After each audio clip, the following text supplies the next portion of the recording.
Guyana continues to work towards embracing the European Union's Forest Law Enforcement, Governance and Trade Action Plan. The plan sets out a range of measures available to the EU and its member states to tackle illegal logging around the world. As the country moves towards entering a Voluntary Partnership Agreement, or VPA, with the EU, significant steps are being taken to strengthen systems and bring stakeholders up to date with the new measures.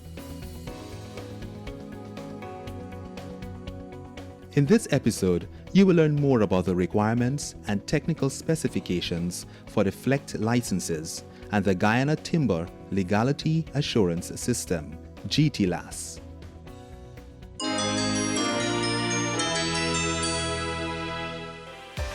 Under the Voluntary Partnership Agreement, export of forest products to countries within the European Union will require a FLEGT license.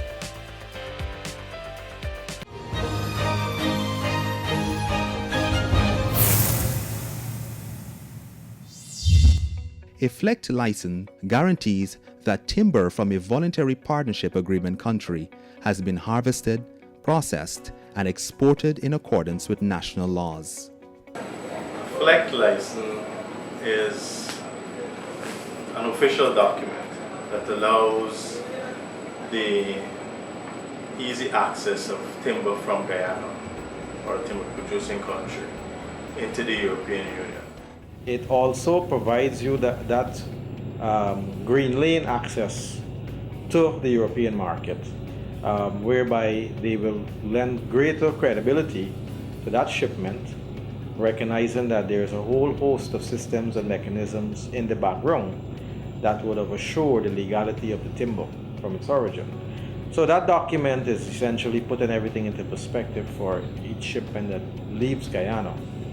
And it helps greatly with the marketability of the timber also, because the world over will look for FLEGT license, especially within the European Union, they look for FLEGT license. And Guyana positioning itself for FLEGT readiness and being licensed to issue this sort of documentation will gain greater attention from the customer base that looks for this kind of due diligence. And the current system that we are using today is a system that existed with Guyana Forestry Commission. It's not something new. We want to put something that is workable, that is achievable, so that the community forestry organizations within Guyana would be able to fit into that. And it must be workable and achievable. That is what we are working towards. We are not making anything complicated. It's the same system, but what we are doing here is trying to regularize it and ensure that that system works, and it's a standard that we will go by. The FLEGT license covers a range of forest products. The FLEGT license is intended to cover all shipments in relation to timber products listed under Annex 1 or the product scope that will be going to the European Union, all 28 countries. The obligation of having a FLEGT license to export forest products to the EU is not intended to replace existing requirements, but is merely an addition. A FLEGT license is in addition to. So what has always been in existence, whatever documents has to be obtained, still remains. You still have to get an export license that is issued at the level of the GFC, which allows you to export timber products for 1 calendar year. That license still remains in place. So in addition to that license, you still require a FLEGT license for the products that are heading to the EU.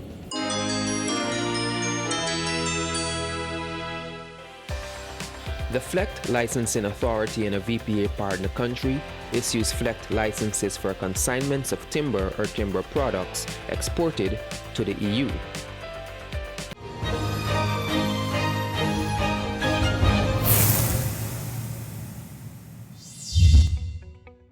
The Guyana Forestry Commission will be the agency that issues FLEGT licenses. It is a license that, for all intents and purposes, will be issued by it is going to be issued by Guyana. At this point, the discussions have tended towards it being issued by the GFC, because we have, in many ways, been dealing with the exports of timber and timber products. And we think the National Technical Working Group feels that it would be a lot easier for the process, time and all these things being considered, that let one agency who is already doing all the other checks of the products to be exported, let that agency be the one who issues the FLEGT license for the products. If replacement licenses are required, so if a license maybe get misplaced, there may be a cost, but it would not be anything exorbitant, just maybe to cover the offsetting cost of the materials itself that is used in the production of the license, because it will be the paper may be very specific, the ink may be very specific, so as to which are security measures. Over time, whatever cost we associate with any new requirement becomes operationalized. And we feel that the market of itself, the market access that we will create should offset that maybe additional cost. But there is some administrative cost which we cannot run away from, because the agencies responsible now have to lend some time and resources in the verification process, in the audit process. GFC of itself, we expect that because they now have maybe a department looking at this primarily, so there is some cost, and we expect that we will have to offset it some way or the other. But I think it will set itself out in the long run, because you have more market access. FLEGT licenses will be valid for a limited time. Specific requirements are given to handle potential changes in the volume of timber being exported.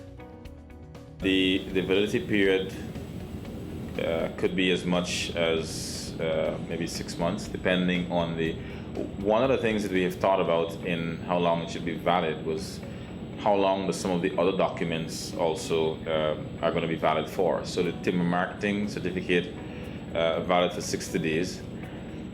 We also have to consider shipping time. If time is lost, so a license is issued but no fault of the person, they can't get it to be shipped. So I would say maybe 6 months. Again, trying to, as far as possible, accommodate all the things that maybe that could go wrong or maybe change from when a license is issued to when you actually get a chance to ship that product.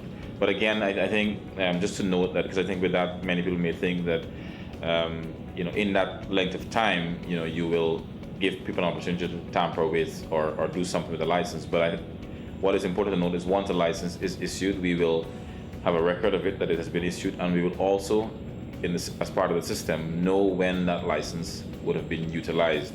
So we will know up to the very last point that the shipment still hasn't left Guyana, and of course that information will be coming from the customs authority, which would be the final point of checking to say yes, that produce has officially left the country. There is room for an extension to be done if a request is made within a reasonable time. And since the annex is not in its final stage, there's still room for suggestions as to whether the period should be longer or shorter. There are possibilities of licenses being amended, but that has to be, for that process to happen, it has to be communicated between the licensing authority in Guyana and the port authority in whatever country or destination that project is going to. So if a license is once it is changed, it can be transferred as such. Now there may be need for amending a license. Let's say a name or maybe a volume may have changed. Let's say something got damaged, no fault of the person, but they want the remainder of that shipment to still go. You can then amend that license, but that is not something you can just take a pen and maybe just initial that you did it. It has to be a process, because it means, because how the system works is once a license is issued here, it is also communicated to the EU that this license was issued.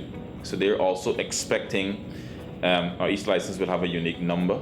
So that number, let's say the number is 11234, license number 12334 has been issued by the Forestry Commission in Guyana. and therefore they are now on the lookout to receive that license. So up until that time, if that license then gets amended, whatever information was sent to them would also have to be amended so that the license 1, 2, 3, 4 it exists, but it now says this, and this is what has changed. So it will still come, but you'll understand the amendments before they arrive. So when you see them, it's not new to you in that sense. Changes can happen. The market situation, along with the logistics, is very dynamic. So it's something which I think we would want to look into in more detail. But we are aware that it's something that we need to address as a very vital part of the process, because we do not want to give any market in the European region the indication that there could be inconsistencies. When you are reasonably confident that what the volume is will not change, we are looking to then issue the FLEGT license.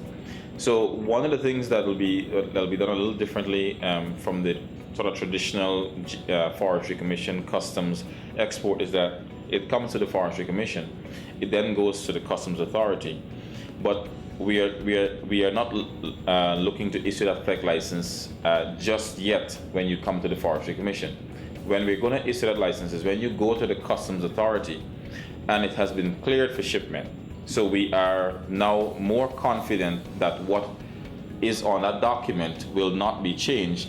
Then that stakeholder comes back to us and indicates that this is what is going to actually be shipped. And then we issue the license. So you're more likely to get it right. Now, as I said, there may be situations where volume may have to be changed. When that happens, then a request is made to the Forestry Commission that these are the amendments that need to happen. Those changes, once it is justifiable, will be made. That it will be then communicated to the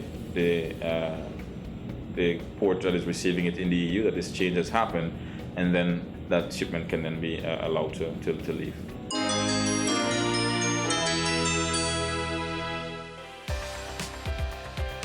Once verified as legal, Guyana will issue FLEGT licenses for timber products destined for the EU market.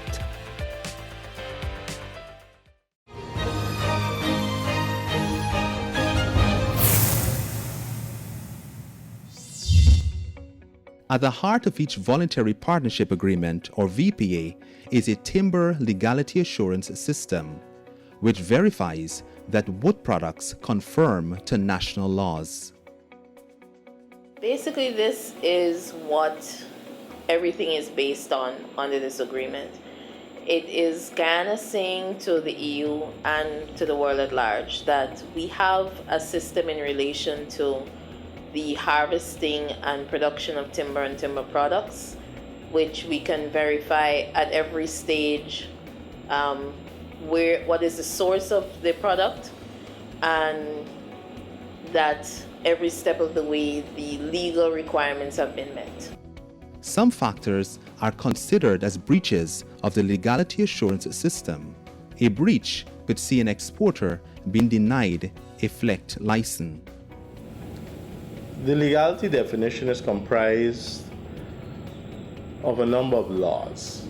So the Environmental Protection Agency will have laws related to the environment. The Labor Act contains laws related to labor, and that is captured in the legality definition. The Revenue Authority, they have their own laws, and some parts of their laws are captured in the legality definition. So the breaches and the penalties vary depending on what is the breach and under which law the individual will be penalized. So there are breaches, there are opportunities for breaches, and there are penalties associated with the breaches. But each penalty is related to which section of the legality definition the breach occurred. You want the buyer of your timber to have that assurance, to be assured that whatever products is coming to his or her market has met some standard of checks and balances that gives them the assurance that it is, at least for this agreement, it is legal, it is credible. And when we say legality, we're not just saying legality we can prove legality. So the legality assurance system is not just about, it is a system whereby you're not only saying the timber that is coming to your market is legal, but that legality can be proven. It can be verified as legal. Under the TLAS and under the regulations, the breaches would, and under the Forest Act as well, the breaches would range from fines. I think in some cases there may be imprisonment also involved, seizure of the timber. So it would vary in accordance with the breaches. If a breach occurs, it will be identified and addressed. So it is not a case where a breach can happen and the system not detect it. And I think they can be assured that even if a breach has occurred, under Guyana's laws, it has been addressed. And I think it's important to point out, because I heard some people think that if timber has been confiscated or a breach has occurred, it should not be allowed to be exported. And that is one view. But again, because our country's laws makes provisions for what has been termed a breach to be remedied, then what it means is that breach has been addressed, dealt with, and there's nothing preventing the timber from becoming part of what we call the supply chain, or being able to now go to Europe. So what they can be assured of is that when they get that produce, even if it was a produce that may have been found in breach of something, the system identified it and it was addressed based on the country's laws, and it is now legal coming to you. The purpose of the legality assurance system is to provide a reliable means to distinguish between legal and illegal produced forest products. GTLAS, therefore, plays an integral role in the VPA process.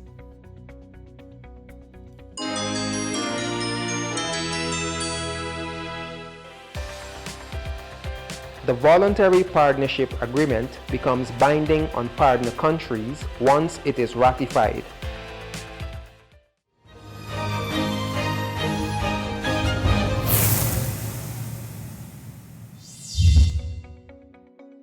There are penalties associated with Guyana not meeting the requirements, or Guyana not upholding what they say they would do in the GTLAS. So the GTLAS provides the framework and how Guyana say the system operates and how the oversight is done, and that is the assurance that the European Union is looking for. A number of factors are being taken into consideration for the development of the Guyana Timber Legality Assurance System. This is the most complicated part of the Voluntary Partnership Agreement. The GTLAS is unfolded from a number of pieces of documents that existed previously. In many instances, our stakeholders were not aware of all these documents or all these requirements. Recently, there were consultations done in Linden, Lethem, Bartica, even Region 1, Hosroro, Mabaruma, to inform stakeholders of the different components of the legality definition and also the different components of the GTLAS, just so they can be on stream. In addition to complying with forest laws, exporters and companies involved in the shipment of forest products to the EU will now have to ensure that all aspects of their operations are legal. One of the focuses of the entire VPA is to ensure that not just the actual forest sector regulations are complied with, but that there is also a social aspect and an environmental aspect that is catered for. So in relation to the social aspect, the focus is really on the treatment of employees.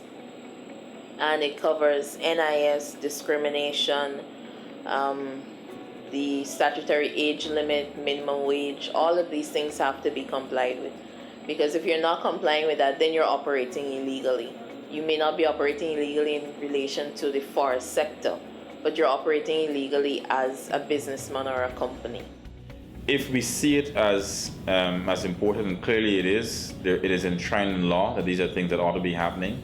So we should see it as, yes, if NIS is required, let us get to the place as a country where it is required and it is complied with. Failing to comply with it will mean that your produce will be deemed illegal and you cannot export it.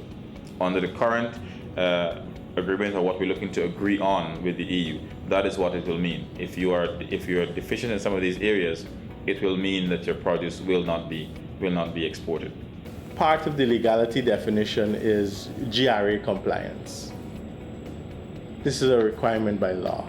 This GT LAS provides an opportunity to say, this is how you go about getting GRA compliance. This is when GFC will check for it, and so forth. To fully implement measures that would provide for the establishment of a legality assurance system, several steps are being taken to upgrade existing infrastructures throughout various agencies. One of the things we recognize is that because the GFC is not the authority on a number of requirements for these stakeholders. So, for example, for someone who has a titled land, GFC is not the one who would have issued that title. So what it means is that we are not the authority. So, and similarly for NIS payments, GFC is not the one who controls the payments of NIS. So what it means is that the system has to be built in such a way that those agencies who are the authorities have to also be able to feed information into the licensing agency, which you say is going to be the GFC. So what it means is that those agencies and the GFC is going to have to sort of have a network where information can be fed from those agencies to the GFC system to say, yes, a stakeholder has been compliant with their NIS requirements. Or let's say in the case of an environmental permit, the Environmental Protection Agency is the authority. Now, you may bring a permit to me as a stakeholder, because one of the things these systems have to be, as I mentioned, is that there has to always be a constant level of check and balance, of verification. So even if you come to me as a stakeholder with an NIS, let's say compliance, it says you have been compliant. Now, you are coming as a stakeholder, but what the system really should be doing and will in fact do is we will check, we the licensing authority will check with the authority, which will be the NIS themselves or the EPA themselves, to say you need to give us some indication, some assurance that you in fact did issue this stakeholder with a permit, or you in fact did give them a compliance. So when we get the document, we are aware, we are checking it as you have presented it as a stakeholder, but we also have already received information from the authorities that you in fact have a genuine permit or a genuine compliance as issued by the agencies. And again, as I said, these are all systems that you're saying to give that assurance that we talk about, because you want everybody who's buying timber to be assured that when you get a piece of timber, it has met and gone through a number of systems that have been verified. Operators might find it a bit scary to hear about all of this, but I want to tell you that as an operator in the field, it's not, if you want to be part of the international community, this is a natural requirement now, and we are trying to meet our own national requirements, not international requirements. I think that also needs to be stressed. We are deciding what we want to comply or establish as compliance requirement, and that's why we have to do it in partnership with all stakeholders. People are skeptical in the first case. They must be, because I said you can't get 100%, percent of acceptance what this is, but it is going to take some time, and it's going to gradually bed into people. Once they see the benefits, it's going to build on that. That is going to build, and that is how it's going to work. It is something that we are going into very gradually, so it is being accepted by the entire country. Be sure to join us again next time as we continue our journey towards improving transparency and accountability in the management of Guyana's forest resources.